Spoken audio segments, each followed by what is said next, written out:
शुक्रवार को राज्यपाल को सीएम योगी आदित्यनाथ ने सौंपा इस्तीफा। नई सरकार के गठन को लेकर दिल्ली में होगी बड़ी बैठक। योगी आदित्यनाथ भी बैठक में होंगे शामिल। सरकार के शपथ ग्रहण से लेकर मंत्रियों के नाम पर होगा मंथन। जीत की पटकथा लिखने वाली भाजपा पदाधिकारियों और कार्यकर्ताओं से आज मिलेंगे योगी आदित्यनाथ। प्रदेश अध्यक्ष स्वतंत्र देव सिंह और संगठन मंत्री सुनील बंसल भी रहेंगे मौजूद। साथ में करेंगे भोजन। प्रदेश अध्यक्ष स्वतंत्र देव सिंह और संगठन मंत्री सुनील बंसल भी साथ में रहने वाले हैं। सूत्रों के हवाले से बड़ी खबर। पहली कैबिनेट बैठक में कई फैसलों पर मोहर संभव। सरकार ने तुरंत अमल में लाने वाले कामों की लिस्ट बनाई। नए गौ संरक्षक केंद्र खोलने पर हो रहा विचार। गन्ना किसानों के जल्दी भुगतान करने पर फैसला संभव। खाली पदों पर भर्तियों पर भी हो सकता है फैसला। मुफ्त सिलेंडर देने के वादे को पूरा करने की भी तैयारी में योगी।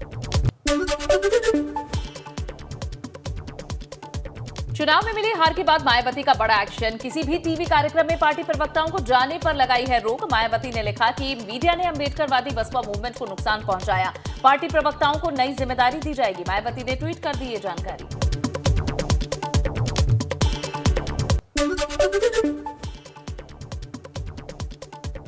सपा अध्यक्ष अखिलेश यादव ने ट्वीट कर चुनाव आयोग से की है मांग। उन्होंने कहा कि ईवीएम बदले जाने को लेकर एक चुनाव अधिकारी की किसी से बात की है जो ऑडियो रिकॉर्डिंग अब सोशल मीडिया पर वायरल है। माननीय उच्चतम न्यायालय और राष्ट्रपति महोदय उसका संज्ञान लें और सरकार संबंधित व्यक्ति को तुरंत संपूर्ण सुरक्षा भी दी जाए। किसी एक व्यक्ति का जीवन हमारे लिए सरकार बनाने से ज्यादा अहम है। लखनऊ में स्वामी प्रसाद मौर्य ने खाली किया सरकारी बंगला। चुनाव में नतीजों के बाद बंगला खाली किया गया। 14 कालिदास स्थित सरकारी बंगला खाली हुआ। गोमती नगर स्थित व्यक्तिगत आवास में शिफ्ट हुए। सूत्रों के हवाले से खबर। अखिलेश और आजम खां बने रह सकते हैं लोकसभा सदस्य। अखिलेश आजमगढ़ से और रामपुर से लोकसभा सदस्य आजम खां हैं। दोनों के विधानसभा चुनाव जीतने के बाद सपा लोकसभा में कमजोर नहीं होना चाहती है, इसलिए अखिलेश आजम विधानसभा के सदस्य पद से इस्तीफा नहीं देंगे। हार के बाद सपा गठबंधन में दिखने लगी रार। महादल अध्यक्ष केशव देव मौर्य ने स्वामी प्रसाद मौर्य पर साधा निशाना। बताया भाजपा का एजेंट। यूपी चुनाव में करारी शिकस्त के बाद कांग्रेस में मीटिंग का दौर। देर रात तक गुलाम नबी आजाद के घर पर हुई ये बैठक। मीटिंग में कपिल सिब्बल, मनीष तिवारी और अखिलेश प्रताप सिंह भी रहे मौजूद। यूपी में जीत के बाद निषाद राज। संजय निषाद ने की प्रेस कॉन्फ्रेंस। साथ में मौजूद रहे निषाद पार्टी के सभी नवनिर्वाचित विधायक। प्रेस कॉन्फ्रेंस से पहले संजय निषाद योगी से मिले। राजनीतिक जो संकल्प मैंने लिया था वो 13 जनवरी 2013 को वो निषाद राज के किले पर लिया था, जहां कभी भगवान राम वनवास को जाते वक्त अपना कदम रखे थे और बड़े भाई निषाद राज के गले मिले थे तो दुनिया में शांति आई थी। अब बदले में निषाद राज ने अपनी सेना देकर श्रीलंका पर विजय प्राप्त किया था। रावण का वध हुआ था। तो 2 राज्य था, एक रावण राज एक राम राज। तो रावण राज खत्म होकर पूरे देश में राम राज आया था। उसी तरीके से आपके बीच में मैं आप लोगों के इस प्यार और स्नेह जो आपने मार्गदर्शन दिया, मैं आप लोगों का आभार प्रकट करता हूं, धन्यवाद देने के लिए आया हूं। वहीं पूर्व सांसद नरेश अग्रवाल पहुंचे भाजपा कार्यालय। सुनील बंसल से मिलने पहुंचे नरेश अग्रवाल। नितिन अग्रवाल के लिए बात कर सकते हैं नरेश अग्रवाल। उत्तराखंड में मुख्यमंत्री को लेकर और करना होगा इंतजार। भाजपा में इसके लिए मंथन का दौर लगातार जारी। केंद्र से पर्यवेक्षकों का आना भी टला। अब 1-2 दिन बाद देहरादून पहुंच सकते हैं पर्यवेक्षक।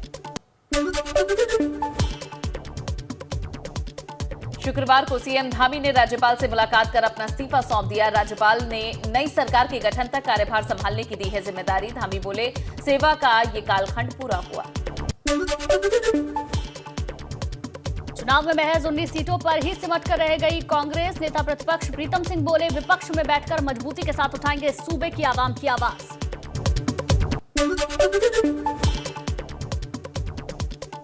जीत के जश्न में डूबे हैं प्रत्याशियों के समर्थक और नेता। विजय जुलूस और मिठाई खिलाने का दौर है जारी।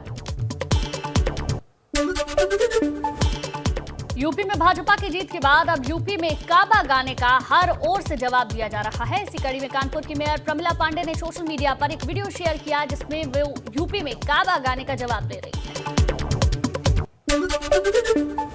यूपी में भाजपा की जीत के बाद अब यूपी में काबा गाने का असर हर जगह देखने को मिल रहा है। कानपुर की मेयर ने भी सोशल मीडिया पर एक वीडियो अपलोड किया।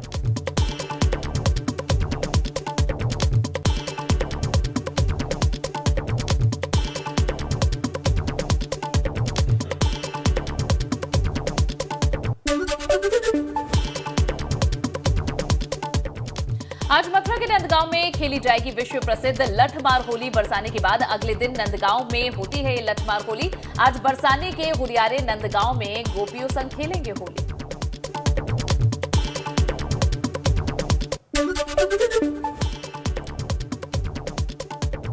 यूपी विधानसभा चुनाव 2022 में बुलडोजर की जमकर हुई चर्चा। बुलडोजर बाबा के नाम से जाने जाने वाले सीएम योगी का क्रेज समर्थकों में देखने को मिला। वाराणसी के 80 घाट पर टैटू शॉप पर बीजेपी समर्थकों ने अपने हाथ पर बनवाया है बुलडोजर बाबा का टैटू। संगम नगरी प्रयागराज में इलाहाबाद सेंट्रल यूनिवर्सिटी के फाइन आर्ट डिपार्टमेंट के स्टूडेंट्स ने रेत से एक आकृति बनाकर अनूठे अंदाज में भाजपा को दी जीत की बधाई। संगम किनारे उत्तर प्रदेश का भगवा रंग से बनाया गया नक्शा। गाजीपुर में 7 विधानसभा सीटों पर सपा और उनके सहयोगियों का कब्जा होने के बाद पार्टी कार्यालय पर मनाया गया जीत का जश्न। सपा जिलाध्यक्ष ने कहा, योगी सरकार को जनता ने बहुमत नहीं दिया बल्कि योगी सरकार ने बेईमानी का चुनाव जीता है।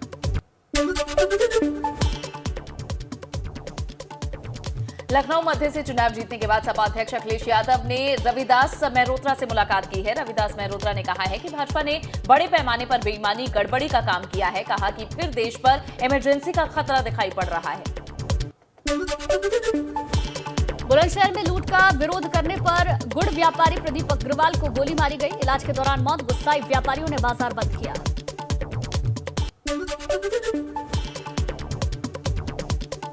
गोरखपुर के रेलवे बोलिया कॉलोनी यार्ड में खड़ी रेलवे की एक खाली कोच में आग लग गई।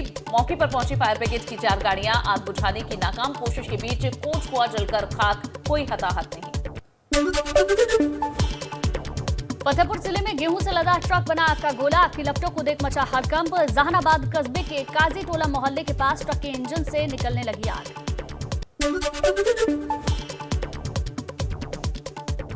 उत्तरकाशी के विकासखंड भटवारी में सेम मुखिम रेंज में एनआईएम के जंगलों में भी जबरदस्त आग लग गई। वन संपदा को पहुंचा भारी नुकसान। आग बुझाने के लिए विभाग के पास नहीं है संसाधन। धू धू कर जल रहे जंगल। सोनभद्र में मारपीट का वीडियो हुआ वायरल। जिला अस्पताल की इमरजेंसी बनी अखाड़ा। आपसी विवाद के चलते लात घूंसे भी चले। आपसी विवाद में 2 सगे भाई आपस में लड़े।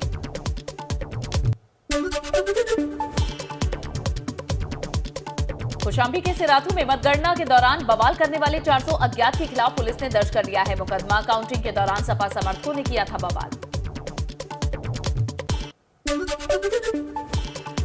सहारनपुर के देवबंद उप जिला कारागार के जेलर रिवन सिंह पर फायरिंग करने वाले 5 लोगों को देवबंद पुलिस ने गिरफ्तार किया। कब्जे से पुलिस ने 2 मोटरसाइकिल 2 तमंचे बरामद किए।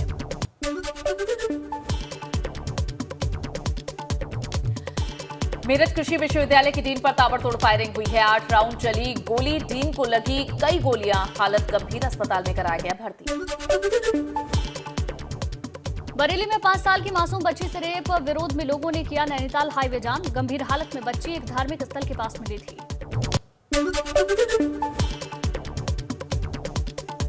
गाजियाबाद के मोदीनगर थाने में एक युवक ने घंटों उत्पात मचाया है। युवक ने खुद को घायल करने का प्रयास भी किया। युवक ने पुलिस पर गंभीर आरोप लगाए। लोगों ने वीडियो बनाकर अब सोशल मीडिया पर वायरल कर दिया।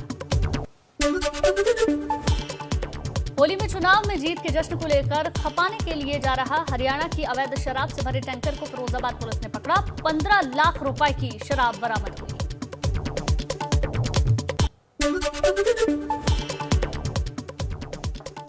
आजमगढ़ में 9 मार्च से लापता 8 साल की बच्ची का मिला है शव। सिधारी थाना क्षेत्र के मितौलीपुर में राजा निषाद के घर के बाहर सड़क किनारे बने सेप्टिक टैंक से बरामद हुआ है बच्ची का शव। जांच में जुटी पुलिस। रात का खाना खाने के बाद टहलने निकले देवबंद उप कारागार के जेलर पर बदमाशों ने फायरिंग की। जेलर ने पेड़ के पीछे छुपकर अपनी जान बचाई। शस्त्रों से लैस जेल कर्मियों से घिरता देख फरार हुए बदमाश।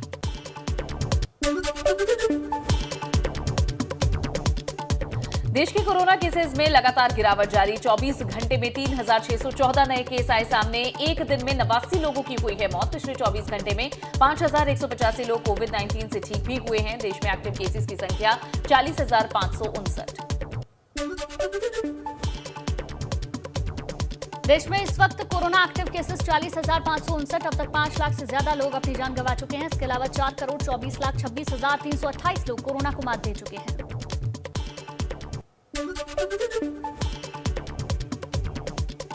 बीते दिन देश में कोरोना वायरस के लिए 8,12,365 सैंपल टेस्ट किए गए। अब तक 77,68,94,810 सैंपल हो चुके हैं टेस्ट।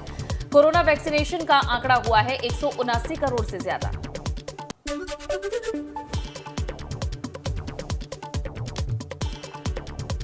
होलिका दहन से 5 दिन पहले ही बरसाने में शुरू हुई विश्व प्रसिद्ध लठमार होली, जहां पर होली के रंगों का खुमार नजर आया। बरसाने में होरियारों ने जमकर होली खेली।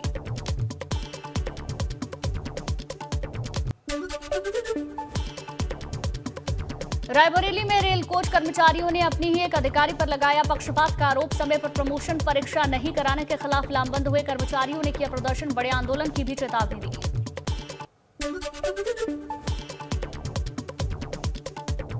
पौड़ी में सरकारी कर्मचारी संगठन ने पुरानी पेंशन व्यवस्था बहाली और स्वास्थ्य एनएचएम कर्मचारियों के हित में फैसला लेने की मांग की है। कर्मचारी संगठन ने प्रदेश में नई सरकार से उम्मीद है कहा और साथ ही भाजपा सरकारी कर्मचारी संगठनों के हितों का ध्यान रखेगी, ये बात भी कही।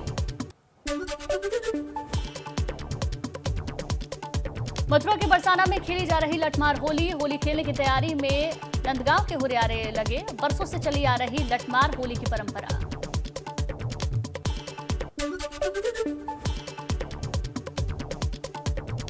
बॉलीवुड के अभिनेता राजकुमार राव वेब सीरीज की शूटिंग के लिए पहुंचे हैं पहाड़ों की रानी मसूरी छड़ीपानी बल्लौर क्षेत्र में। वे वेब सीरीज की शूटिंग करने के लिए रेस्टोरेंट में उनका एक सेट लगाया गया है। एक्शन सीन करते नजर आए राजकुमार राव।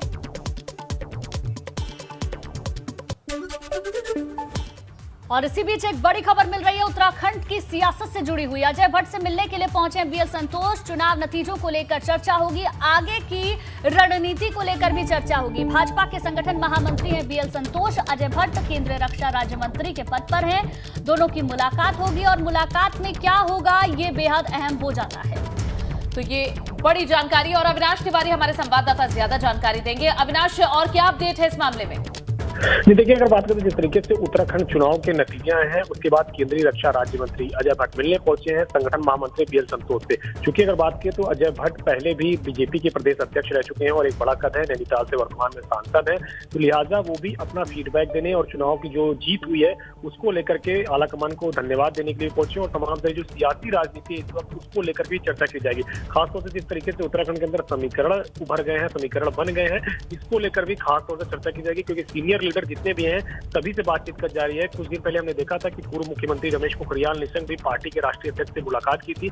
जेपी नड्डा से उन्होंने मुलाकात करके तमाम सारे जो विस्तृत जानकारी है वो उनको दी थी और आज रक्षा राज्य मंत्री अजय भट्ट भी पहुंचे हैं नतीजे आने के बाद और जिस तरीके से अब समीकरण बने हैं उसको लेकर जरूर वो अपना फीडबैक देंगे। अब जैसे ही वो वहां से निकलकर हम जरूर अजय भट्ट से बातचीत करने की कोशिश करेंगे कि क्या बिल्कुल। देखिए, चुनाव नतीजों पर चर्चा होनी है लेकिन इस वक्त सवाल सबसे बड़ा हर किसी के जहन में यही है कि कौन होगा मुख्यमंत्री। तो इस सवाल को लेकर भी क्या चर्चा हो सकती है? जी बिल्कुल, अगर बात करें पार्टी के तमाम सारे सीनियर नेताओं से राय मशवरा किया जा रहा है कि आखिर मुख्यमंत्री किसको बनाया जाए। क्या पुष्कर सिंह धामी के नेतृत्व में एक बार फिर से भरोसा जताया जाए और उनको एक मौका फिर दिया जाए या फिर क्या कोई और हो। इन तमाम सारे समीकरणों को लेकर भी बातचीत हो रही है। चूंकि जो दिल्ली में बड़े नेता हैं वो मौजूद नहीं है, खासतौर से प्रधानमंत्री गृह मंत्री मौजूद नहीं है, तो तमाम सारे नेताओं की वापसी का भी इंतजार हो रहा है। लेकिन बीजेपी संगठन लगातार फीडबैक लेने की कोशिश कर रहा है कि आखिर उत्तराखंड के विधायकों के मन में क्या है, उत्तराखंड के जो तमाम सारे संगठन के लोग हैं उनके मन में क्या है और उत्तराखंड से जो तमाम सारे लोग सांसद हैं उनके मन में क्या है, क्या पुष्कर सिंह धामी को एक मौका और दिया जाना चाहिए या फिर किस तरीके से आगे उत्तराखंड की राजनीति में बढ़ा जाए। इन तमाम सारे मसलों को लेकर के अब राय मशविरा शुरू हो चुका है और उसी कड़ी में अजय भट्ट अब पहुंचे हैं BL संतोष से मुलाकात करने के लिए। बिल्कुल अविनाश, अब ये देखना होगा कि इस मुलाकात में क्या रहता है। मुलाकात के अपने मायने हैं और सवाल सबसे बड़ा है कि कौन होगा मुख्यमंत्री, इस पर भी चर्चा होगी और उस पर हमारी नजर भी रहेगी। शुक्रिया आपका जानकारी के लिए।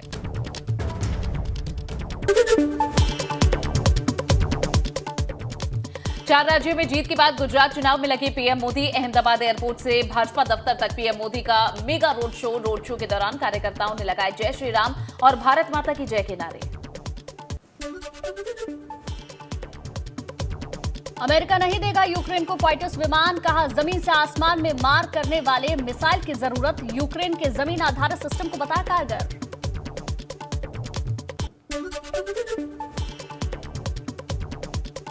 श्रीलंका में पेट्रोल और डीजल के दामों में भारी इजाफा। 1 महीने में तीसरी बार लंका इंडियन ऑयल कंपनी ने बढ़ाए हैं तेल के दाम। पेट्रोल 50 रुपए और डीजल 75 रुपए प्रति लीटर हुआ महंगा।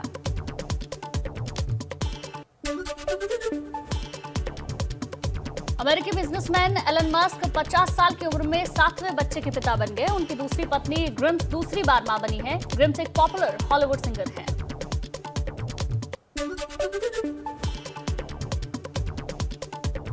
100 करोड़ के क्लब में शामिल हुई फिल्म गंगूबाई काठियावाड़ी की सक्सेस एंजॉय कर रही आलिया ने बर्गर फ्रेंच फ्राइज के साथ मनाया फिल्म की हैप्पी सेंचुरी का जश्न। तस्वीरें शेयर कर लिखा, आप सभी लोगों का इतना प्यार देने के लिए दिल से शुक्रिया। अनुष्का शर्मा अपनी नई फिल्म चकदा एक्सप्रेस के लिए पसीना बहा रही हैं। अनुष्का शर्मा ने इंस्टाग्राम पर एक वीडियो शेयर किया। इस वीडियो में वो पैर और कंधे की एक्सरसाइज, गेंदबाजी और बल्लेबाजी करती हुई नजर आ रही हैं।